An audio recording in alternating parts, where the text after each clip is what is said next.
Welcome to Tomorrow Unveiled. For decades, the idea of robots walking among us, thinking, adapting, interacting, was mostly the stuff of science fiction. But here on Tomorrow Unveiled, we've been tracking this rapid acceleration.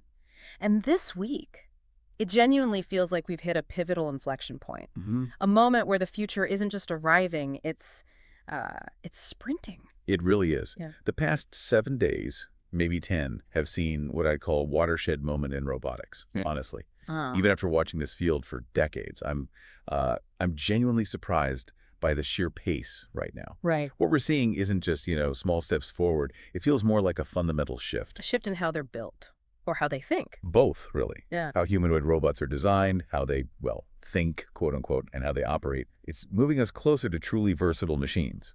Much closer. Okay, so that's exactly why today on Tomorrow Unveiled, we're diving deep into Rise of the Machines this week in robotics. Our mission, as always, is to sift through all the noise, all the latest information. Our research team has been digging into this, looking for the most critical, the cross-corroborated breakthroughs in humanoid robotics. And we want to unpack what it all means for our future.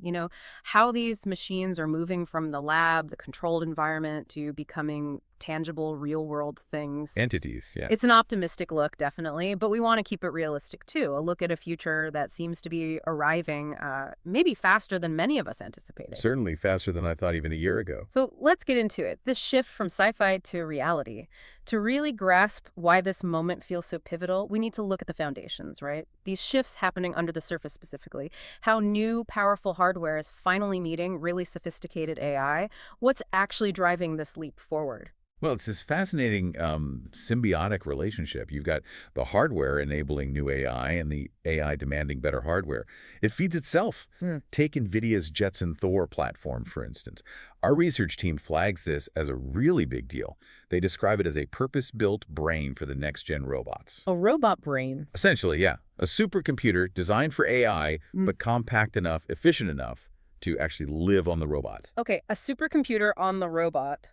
Not talking back to some giant server farm miles away. That sounds critical for reacting in real time and for safety. Exactly. But are there downsides? Does running it all locally limit the complexity or maybe create new vulnerabilities? What are the trade-offs? That's a fair question.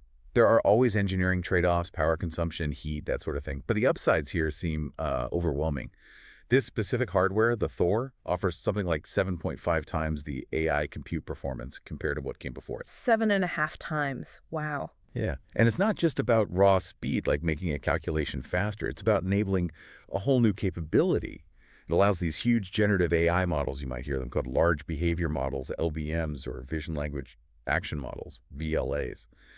It allows them to run directly on the robot. Right there on the edge. Right on the edge, exactly. Think of your phone doing fancy photo processing right on the device instead of sending it away. Okay. It means near instant reactions. Oh. And that's crucial, absolutely crucial, for safety, for complex tasks, for anything happening in the real messy world.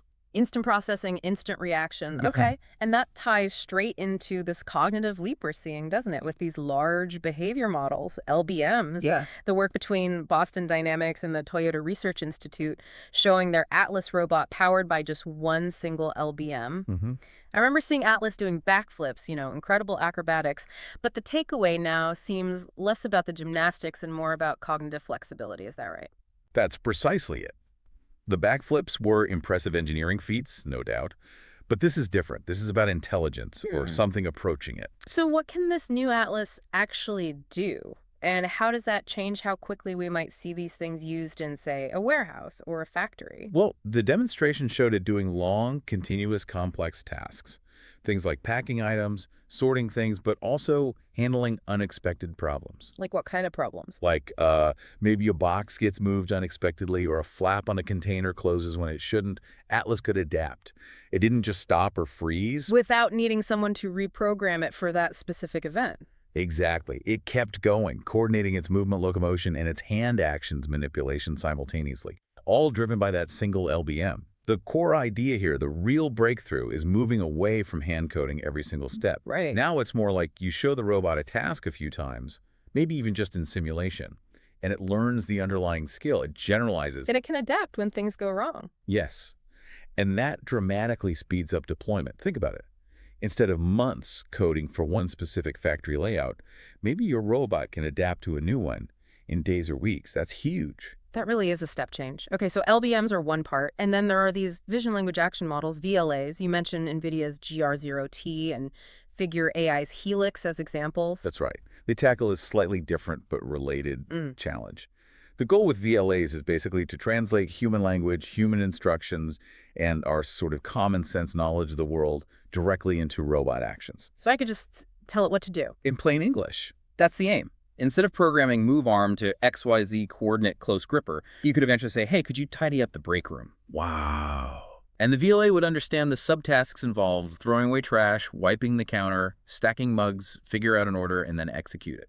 It's about bridging that gap between human intent and robot execution. Okay, this is moving fast. These foundational shifts, the hardware, the AI, they're not just lab experiments anymore. We're seeing them proven out in real demos.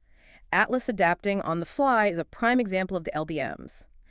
But you raised a key point earlier, cost. For these things to be everywhere, they can't all be million-dollar prototypes. What about accessibility? A critical point, absolutely. And this is where a company like Unitary Robotics comes into the picture. Our research team highlighted their R1 humanoid. They're calling it a game changer, mainly because of the price. An unprecedented lure price point was the phrase used. Okay, how low are we talking? Ballpark. Around $5,900 US. Wait, under $6,000 for a humanoid robot. That sounds incredibly cheap for this kind of tech. It is. It really is. Now, obviously, it won't have all the capabilities of an Atlas yet, but still. So what can it do for that price? Well, it's ultra lightweight, only about 25 kilograms. That's like 55 pounds. And it has 24, 26 degrees of freedom. Meaning lots of joints, lots of flexibility. Exactly. Enough for agile moves, walking, running, even things like cartwheels and punches were demonstrated. Cartwheels. Okay. The significance isn't just the acrobatics, though. It's that this kind of price point makes advanced humanoid hardware potentially accessible to universities, smaller companies, even hobbyists. Right. It democratizes the research. Lets way more people experiment and build on it. Precisely. It could massively accelerate innovation just by getting the hardware into more hands. So we're seeing high-end demos and surprisingly affordable prototypes emerging almost simultaneously. Interesting. Our sources also flagged another one, WI Robotics Alex? Something about manipulation. Yes, Alex. Their contribution is more focused on dexterity and interaction. It features what's called an inherently compliant humanoid design. Compliant, meaning it has some give, it's not rigidly stiff. Exactly. It can absorb impacts, yield a bit when it touches something. That, combined with human-like force sensing in its hands, So it can feel how hard it's gripping. yes, Yeah. allows it to handle objects more delicately, interact more safely with people and its environment. It was shown lifting over 30 kilograms too, so it's strong. But it's that compliance and sensing that's key for real-world tasks. Okay, that makes sense for interaction. And with all this rapid progress, how do we even measure it? How do we compare these different robots? That's where something like the International Humanoid Olympiad comes in. Held, rather fittingly, in ancient Olympia, Greece. The first ever global competition specifically for humanoids. An Olympiad for robots. Yeah. Sounds like sci-fi made real. What did we learn from that? What did it actually show? It served as a really important public benchmark. You had robots competing in tasks like boxing and soccer. Boxing, seriously. Seriously. And what was fascinating wasn't just who won, but how the different designs tackled the same challenges. It highlighted strengths and weaknesses in their AI, their balance, their dexterity. These kinds of competitions are crucial. They push the boundaries in an open way, and they help bridge that gap between closed-door lab work and public understanding of where the tech really is. Okay, so benchmarks are useful, but what about right now? Are any of these actually being used outside of demos or competitions? Any immediate practical applications? There was one notable example recently, the Xiaohe humanoid. It was deployed at the SCO summit in China. Deployed how? What did it do? It acted as a multilingual AI assistant, providing real-time information to attendees in a complex, busy public environment. So like an interactive walking information kiosk. Sort of, yes. Okay. But mobile, interactive, multilingual. It demonstrates immediate practical value in service roles right now.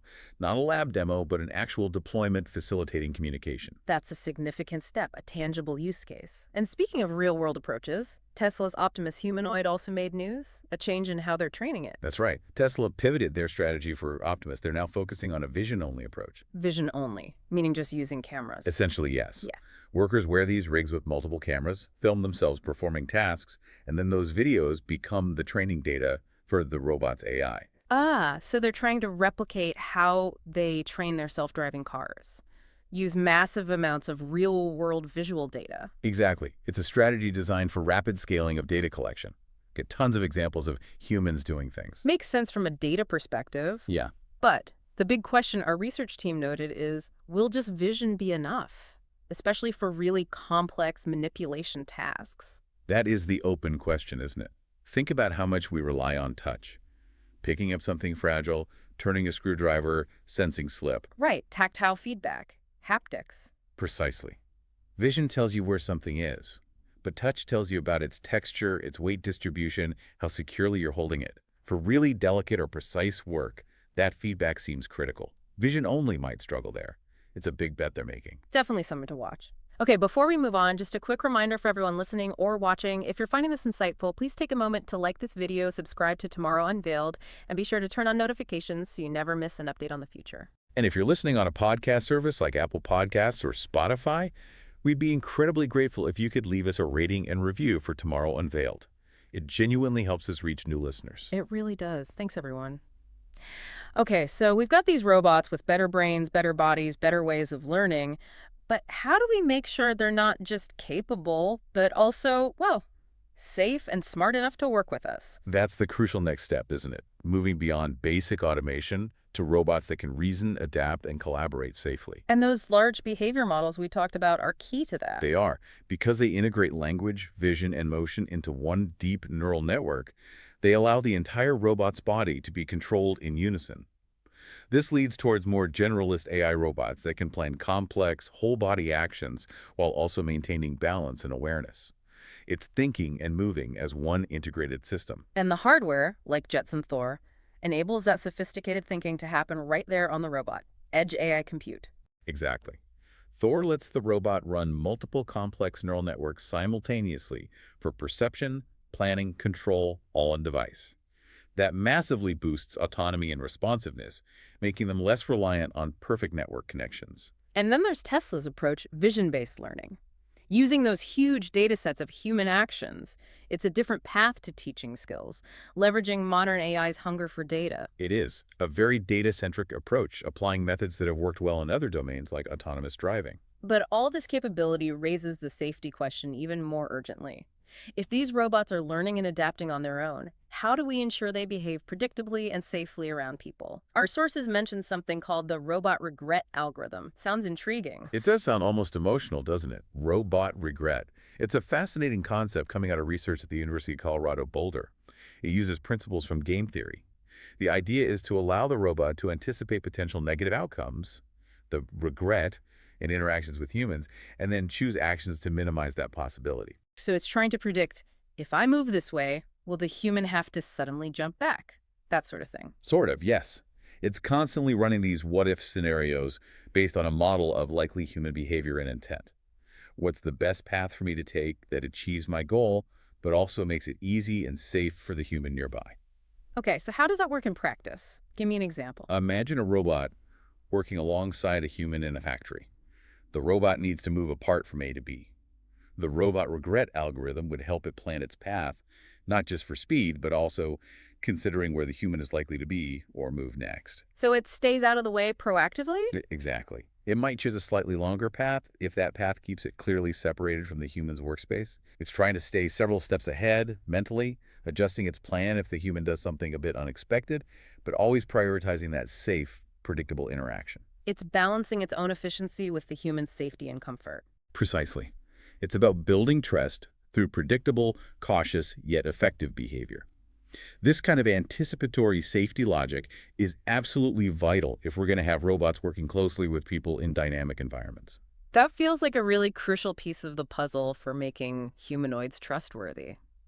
Okay, so putting all this together, the smarter AI, the better hardware, the safety algorithms, where are we likely to see these advanced humanoids deployed first? What's the path ahead look like? Well, the consensus from our research team, and frankly, industry observers, points strongly towards manufacturing facilities as the natural first home. Makes sense. Structured environments, clear tasks. Relatively speaking, yes.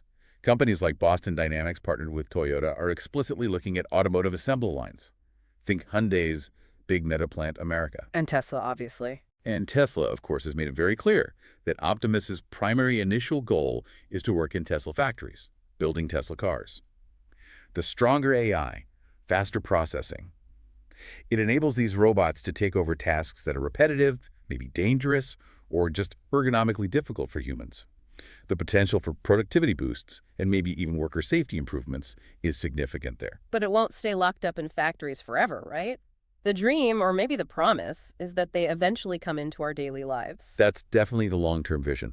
As they become easier to program, maybe using those VLA models we talked about, and crucially, more affordable. Like the Unitary R1 potentially paving the way. Exactly. Then you can start realistically imagining them in homes, shops, hospitals, public spaces. Doing what kinds of things? Could be anything from fetching objects for someone with mobility issues to assisting in retail, stocking shelves, or maybe collaborating with humans on more complex tasks.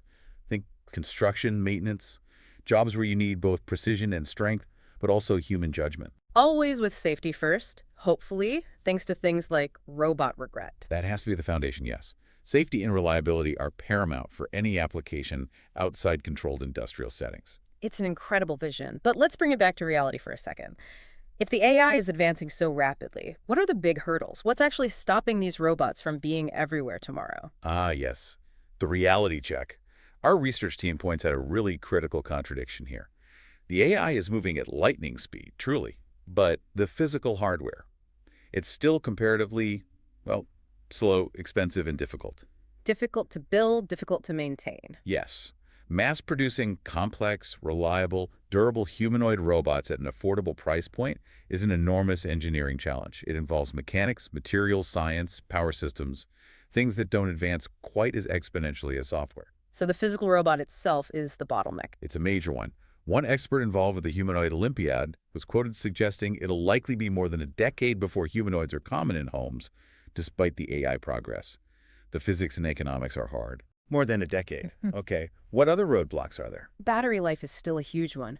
Most current humanoids, even the advanced ones, might only run for about an hour, maybe two, of continuous dynamic motion. Only an hour. That's not very practical for a full workday. Not at all. We need breakthroughs in battery density, or much faster, more autonomous ways for robots to swap their own batteries without human help. That's another big engineering problem. Okay, hardware cost, battery life. What else? Reliability and safety, especially in unstructured environments.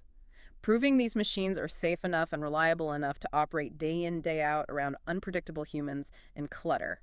That takes extensive testing and validation. And one more thing. Data. While Tesla is trying to gather lots of vision data, generally speaking, humanoids lag behind other AI fields like language models in the sheer amount of embodied training data available. Embodied data, Uh-huh. meaning data from actually moving and interacting in the physical world. Exactly. Data that connects sensing, action, and outcome in the real world. You need vast amounts of it to train truly general-purpose, adaptable robots for the sheer variety of human tasks. We're still building up those data sets. That makes a lot of sense. Hardware, power, reliability, data, still significant challenges. Okay, so let's try to wrap this incredible week up. We've journeyed through some major advancements. We've seen the arrival of powerful new AI brains like Nvidia's Thor platform. We've seen those brains enabling truly intelligent behavior models like the LBMs powering the Boston Dynamics Toyota Atlas, allowing adaptation we haven't seen before. Right, moving beyond just pre-programmed routines. We've also seen surprisingly affordable and agile prototypes like the Unitary R1 that could dramatically widen access to this hardware. Lowering barrier to entry, yeah. And critically, we're seeing dedicated work on safety and trust, with innovations like the robot regret algorithm aiming to make human-robot collaboration feasible. Putting safety at the forefront. So, the rise of the machines, as we've called it, it really feels like an accelerating data-driven wave right now. It undeniably is. The momentum is palpable. The question really isn't if humanoids will become a significant part of our world anymore. It feels much more like when.